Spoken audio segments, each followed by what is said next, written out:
Seguramente en algún momento en nuestra historia en Santander hemos escuchado hablar de la tribu indígena Yariquíes. Bienvenidos a un nuevo capítulo de Aquí no nos varamos. Te contaremos cuál es el origen y cuáles eran los rasgos característicos de esta tribu que ha marcado la historia de nuestro departamento. Yariquíes eran una nación aborigen conocida también por las parcialidades, es decir, los lugares donde vivían se les llamaba carareños, oponeños, maldonados, unas islas pero en general eran una tribu posiblemente de origen caribe, muy belicosos, que ingresaron desde el mar por el Magdalena y en este caso hacia Santander por los afluentes principales, es decir, el Lebrija y el Sogamoso, y que fueron ocupando selva y eran expertos navegantes, por tanto expertos cazadores, pescadores también, digamos recolectores de fruta, de la selva, de artículos de la selva y también agricultores en pequeña escala de sembradíos de yuca brava que llamaban, con la cual hacían la famosa mandioca, que era una especie de fariña, un granulado por igual que resistía mucho tiempo y podían combinar con el producto de la pesca y de la caza. Y esa gente ocupó toda esta región hasta prácticamente a la vista de lo que hoy es el área metropolitana de Bucaramanga. Ese es el momento de la conquista, lo sorprende ahí, es como congelar el tiempo, la presencia de los blancos atraídos por el oro del río del oro, eso marca un punto, y en ese momento se detiene quizá el avance de ellos sobre la nación inmediata que eran los guanes, pueblo también de pescadores que vivían en el cañón de Chicamocha. En lo profundo de la selva santanderiana vivía una tribu indomable, bajos de estatura, piel morena y una valentía que los convirtió en temidos guerreros. Emilio Arenas nos relata cómo eran los yariquíes. Hay una descripción de los yariquíes, incluso un dibujo que nos dejó un hombre que vino a buscar orquídeas por allá hacia el año de 1860 y estuvo en esas regiones.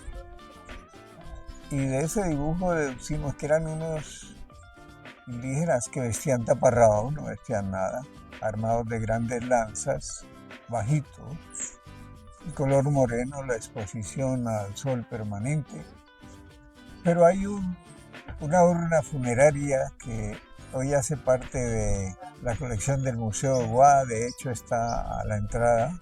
Yo la encontré en el área de Río Negro y tiene perfectamente grabada el rostro quizá del difunto. Entonces nos representa los rasgos de la cara, unos ojos pequeños, una nariz pronunciada, unos labios casi inexistentes, incluso deja ver una especie de tatuajes, quizá hecho con conchas cortantes que identificaban tal vez a los guerreros o a los nativos de gran posición.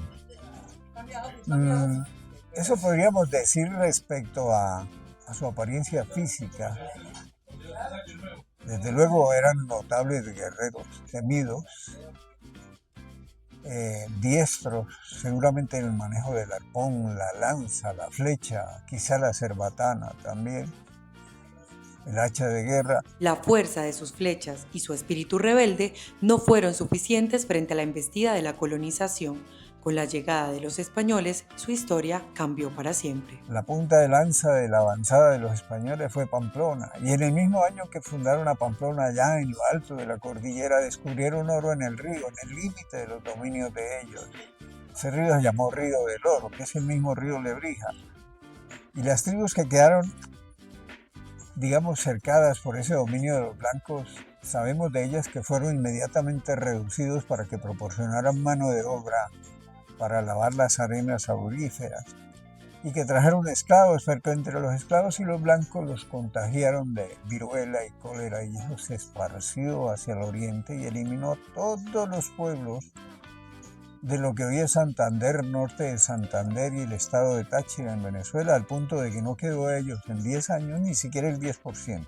Entonces los que se salvan son los que están al occidente, los que tienen el cobijo de las selvas del Magdalena Medio. Pero ¿qué pasa?